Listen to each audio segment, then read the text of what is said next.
वैसे बात एक अजीब सी है, मुझे हंसी भी आ रही है और मैं पूछना भी चाह रही हूँ, लेकिन ये कि लोग मुझे बड़ा गुस्सा हो जाएंगे अगर वो कहेंगे हंस क्यों रही है, कि हमारी जो पॉलिसी है का ये नेशनल सिक्योरिटी पॉलिसी, उसमें कहा गया है कि जी 100 साल हम चाहते हैं कि भारत के साथ कोई लड़ाई झगड़ा ना हो, टर्म्स अच्छे हो, ट्रेड हो।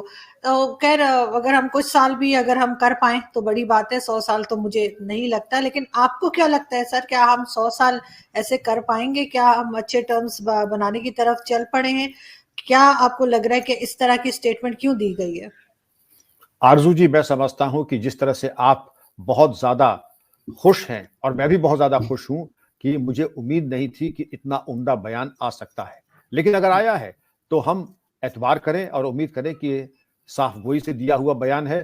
लेकिन हमने आगे के 100 दिन नहीं देखे हैं और हम 100 साल की बातें कर रहे हैं। और ये भी तो हमें देखना है कि चेंज जियो पॉलिटिकल सिचुएशन जो आई हैं, हमारे माली हालात क्या हैं और सामने हमें होराइजन में दिखाई क्या पड़ रहा है, उसके मद्देनजर हमारे पास रास्ते क्या थे। मैं ये कहता हूं कि आज अगर मैं कहूं कि पूरी तारीख में ऐसा कोई बयान या ऐसा कोई दावा, लेकिन ये दावा बहुत उम्दा है, कभी कभी कोई तो पहल करेगा ही। अगर पाकिस्तान ने किया है तो जिसने भी किया है मेरी मुबारकबाद उनको, कि कम से कम बिस्मिल्लाह तो किया, एक संग बुनियाद तो डाली आपने, कहा तो सही 100 साल के बारे में। और जियो पॉलिटिकल सिचुएशन जिस तरीके से बदल रही है, पहले 5 साल 10 साल की बात होती थी, फिर 2.5 साल की बात हुई, फिर 1 साल की बात हुई, और अब तो जैसे वनडे क्रिकेट 2020 का जमाना आ गया है। 100 ईयर्स किसने देखा है? हालात जिस तरीके से बदल रहे हैं, जिस तेजी से बदल रहे हैं, लेकिन जिस तरीके से हालात सऊदी अरेबिया और दुबई और इस्लामिक वर्ल्ड और मिडिल ईस्ट में बदले हैं, यूरोप में बदले हैं, अमेरिका में बदले हैं, और जो नई फ्रेंडशिप्स आ रही हैं, अफगानिस्तान की वजह से जो चेंजेस आए हैं, उसके मद्देनजर शायद, और ये मैं फिर उसकी बहुत बहुत इसको वेलकम करूंगा कि पाकिस्तान का 100 साल तक वो हिंदुस्तान के साथ अमन चाहता है, कोई जंग नहीं चाहता है और ट्रेड और कॉमर्स को बढ़ावा देना चाहता है। इससे ज्यादा खुशखबरी क्या हो सकती है? लेकिन इसको जब तक अमली जामा नहीं पहनाएंगे या जब तक इसके सबूत नहीं देंगे, ये जो उन्होंने कहा है कौल फेल में कोई अंतर नहीं है, कोई फर्क नहीं है, जो कह रहे हैं वही जबान पे है, वही दिल में। नहीं, आप बिल्कुल ठीक कह रहे हैं सर, लेकिन ये चीज एक बड़ा अच्छा किस्म कहना चाहिए कि स्टेटमेंट आया है, उम्मीद कोई नहीं कर रहा था। और हम लोग खैर 100 साल सुन के हमें हंसी आई। हमने कहा अगर ये 5-10 साल भी कह दें और 5-10 साल भी अगर अच्छे हम गुजार पाए तो बहुत बड़ी अचीवमेंट होगी पाकिस्तान के लिए भी और हिंदुस्तान के लिए भी। लेकिन साथ ही हमने देखा कि हमारे जो फॉरेन मिनिस्टर हैं शाह महमूद कुरैशी साहब, वो स्पेन के विजिट पे थे और वहां उन्होंने कश्मीर का बिल्कुल नाम नहीं लिया। वरना हम लोग हर जगह जाकर कश्मीर कश्मीर करने की आदत सी है और कहते भी हैं कि हम हर जगह जाके कश्मीर के इशू को हाईलाइट करेंगे।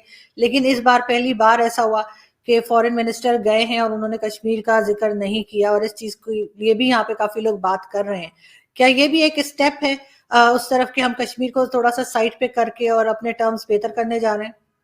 ये बड़ी मुबारक बात है, बड़ी मुबारक खबर आपने दी है। मैं समझता हूं कि हर हिंदुस्तान पाकिस्तान का दोस्त इसका इस्तेकबाल करेगा, और जिन्होंने भी हमारे जो वजीर साहब हैं उनको मुबारकबाद पेश करेगा कि उन्होंने एक बहुत अच्छी पहल की। ये बताएं, ये जो नेशनल सिक्योरिटी पॉलिसी है जो मोईद यूसुफ साहब लेके आए हैं, वो कहते हैं पहले रवायती सिक्योरिटी, यानी कि इंडिया और बाकी ममालिक हमारे लिए बड़े इंपॉर्टेंट होते थे, अफगानिस्तान ये वो तो सारी जगह ठीक है, लेकिन अब गैर रवायती सिक्योरिटी, नॉन ट्रेडिशनल सिक्योरिटी, यानी कि इकोनॉमी पे बात करना है, पॉपुलेशन बढ़ रही है, इक्तिसादियात को ठीक करना है, इन चीजों पे वो कह रहे फोकस करना है। और वो कह रहे हैं भारत से अगले 100 साल भी जंग नहीं करनी।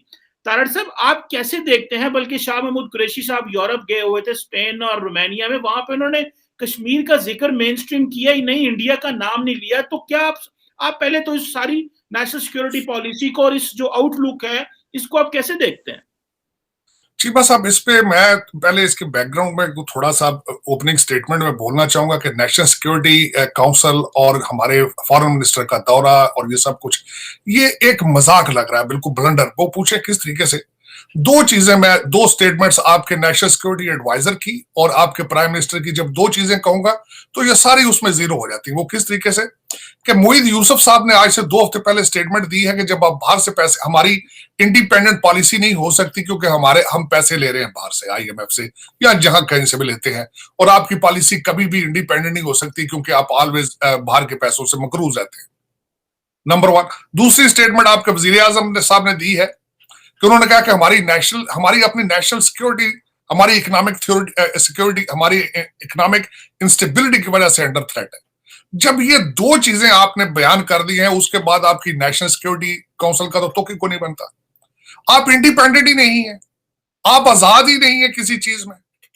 आप खुद किस तरीके से डिटरमिन कर लेंगे अपनी नेशनल सिक्योरिटी पॉलिसी कि जब आप always dependent on somebody else?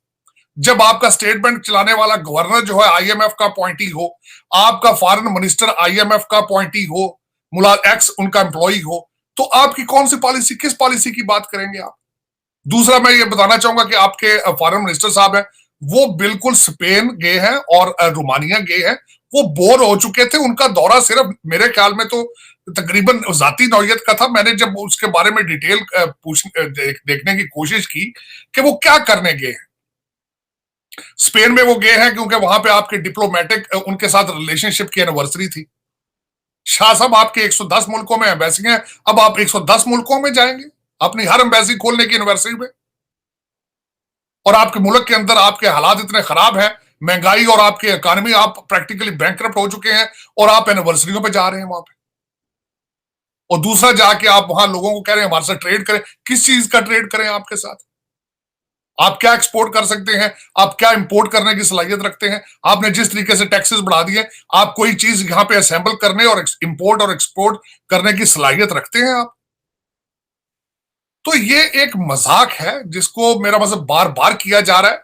बल्कि मैं हैरान हूं कि नेशनल सिक्योरिटी काउंसिल के बहाने पे एक इतना बड़ा इज्तिमा किया गया, लोगों की उस दिन जिंदगियां इस्लामाबाद में अजीरन की गई होंगी, एक बहुत बड़ा बजट दिया बना होगा, चाय पानी पे बहुत ज्यादा खर्चा आया होगा, लेकिन उस पर क्या है वो? मैं 3 चीजें बताना चाहता हूं। मोहित यूसुफ साहब की मैंने स्पीच बड़े प्यार के साथ सुनी है, बार बार सुनी है। उन्होंने उसमें एक जिक्र किया है कि हर पाकिस्तानी शहरी का हमारा फर्ज है कि उसकी मुआशी और उसकी फिजिकल सिक्योरिटी की गारंटी देंगे। ये कौन सा मजाक है आपका? जी अंबर, एक्चुअली जी नमस्कार and good evening to you. अच्छा अंबर, एक तो ये है कि कश्मीर के हवाले से बात की गई, उस पर भी हम डिस्कशन करेंगे, लेकिन उससे पहले 400 ईयर्स पीस मेंटेन रखना विद इंडिया, कैसा लगता है आपको कि मतलब क्या चीजें इसमें हैं? कोई मतलब एज ए जर्नलिस्ट आपसे पूछ रहा हूँ, या फिर वहां की जो हुकूमत है उन्होंने कोई बात की है, कोई स्टेटमेंट आया इस हवाले से कि हाँ यार ये बात मतलब एक अप्रिशिएट किया हो, या कोई ऐसी बात की हो, या उन्होंने कहा नहीं नहीं यार ये पहले भी हमें बहुत सारी चीजें कही गई है, हम इसका कोई यकीन नहीं करते? क्या मतलब एज ए जर्नलिस्ट आपसे पूछ रहा हूँ, आप क्या कह रहे हैं इस बारे में? फकर देखिए, अगर हम पाकिस्तान की जो नेशनल सिक्योरिटी पॉलिसी है उसके ऊपर बात करें और पाकिस्तान का इतिहास देखते हुए, तो कहीं ना कहीं भारत की अगर मैं बात करूं तो भारत इस पॉलिसी पर या इस बात पर एकदम से बहुत जल्दी भरोसा नहीं कर पाएगा, क्योंकि हम पास्ट में अगर जो हिस्ट्री रही है उसको देखें, लाहौर जो बस यात्रा रही थी जिसमें प्रधानमंत्री अटल बिहारी वाजपेयी उन्होंने बस से यात्रा की थी, उसके फौरन बाद ही जो हुआ था कारगिल वॉर हो गया था। तो जो पाकिस्तान का इतिहास रहा है धोखा देने का, और पाकिस्तान किस तरह से आतंकवाद और पाकिस्तान की जो पैदाइश है वो ही इस बुनियाद पे है कि वो किस तरह से भारत विरोध की बुनियाद पे वो खड़ा हुआ है। जो भारत विरोध की बुनियाद पे अपनी पूरी पहचान कायम रखे हुए पूरी दुनिया में, वो भारत से दुश्मनी खत्म कर रहा है, ये बात थोड़ी सी हजम नहीं होती है एकदम से, क्योंकि हम जानते हैं कि कश्मीर इशू की जो बात की है पाकिस्तान ने की, वो कश्मीर इशू को साइड रख के फिलहाल जो उनके बायलैटरल टाइज हैं या फिर अपने पड़ोसी मुल्कों के साथ शांति बनाने की, ना कि सिर्फ भारत बल्कि और पड़ोसी मुल्कों के साथ भी शांति बनाने की कोशिश करेगा। यहाँ पर सवाल फकर ये उठता है कि सबसे पहले तो भारत पाकिस्तान पे एकदम से भरोसा नहीं करेगा। दूसरी बात कि क्या ये ऐसा तो नहीं है कि वो पहले, क्योंकि ट्रेड और बायलैटरल टाइज पाकिस्तान और हिंदुस्तान के बीच वैसे नहीं है जैसे होने चाहिए थे, और काफी चीजें महंगी पड़ रही हैं, एक्साइज ड्यूटीज और बहुत सारी चीजें, क्योंकि वो दुबई के थ्रू, अगर हम मेडिसिन की बात करें और बहुत सारी चीजों की बात करें तो वो दुबई इससे होकर जाती है, जिसकी वजह से पाकिस्तान में वो चीजें और महंगी हो जाती है। तो एक वजह ये भी हो सकती है कि कहीं ना कहीं पाकिस्तान इन सारी चीजों को, क्योंकि पाकिस्तान में अभी इकोनॉमिकल कंडीशन बहुत ज्यादा खराब है और सारी पूरी इकॉनमी लगभग ध्वस्त हो चुकी है। तो ऐसे में ये एक टैक्टिक भी हो सकती है कि पहले इन रिश्तों को बनाया जाए और जो ये टाइम बाइंग, एक्चुअली इसको बोलना चाहिए कि टाइम बाइंग टैक्टिक